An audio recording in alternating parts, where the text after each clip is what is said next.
Narrated by Umar. There was a man from the Ansar, who was a friend of mine.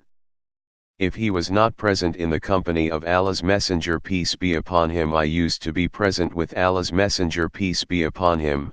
I would tell him what I used to hear from Allah's Messenger peace be upon him, and when I was absent from Allah's Messenger peace be upon him, he used to be present with him, and he would tell me what he used to hear from Allah's Messenger peace be upon him. Narrated by Ali. The Prophet peace be upon him sent an army and appointed some man their commander. The man made a fire and then said to the soldiers, "Enter it."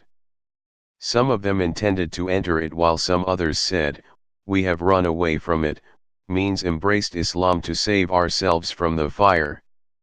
They mentioned that to the Prophet, and he said about people who had intended to enter the fire, if they had entered it, they would have remained in it till the day of resurrection. Then he said to others, "No obedience for evil deeds, obedience is required only in what is good."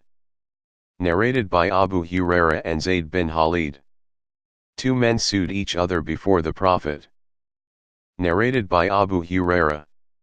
While we were with Allah's Messenger peace be upon him, a Bedouin got up and said, "O Allah's Messenger peace be upon him, settle my case according to Allah's book, laws." Then his opponent got up and said, "O Allah's Messenger peace be upon him, he has said the truth. Settle his case according to Allah's book, laws, and allow me to speak." He said, "My son was a laborer for this man and he committed illegal sexual intercourse with his wife. The people told me that my son should be stoned to death, but I ransomed him with 100 sheep and a slave girl. Then I asked the religious learned people and they told me that his wife should be stoned to death and my son should receive 100 lashes and be sentenced to 1 year of exile."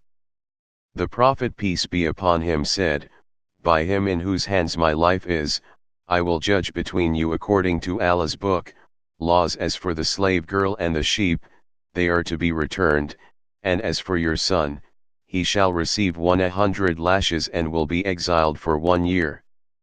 You, O Yunus, addressing a man from Bani Aslam, go tomorrow morning to the wife of this man, and if she confesses, then stone her to death." The next morning Yunus went to the wife and she confessed, and he stoned her to death.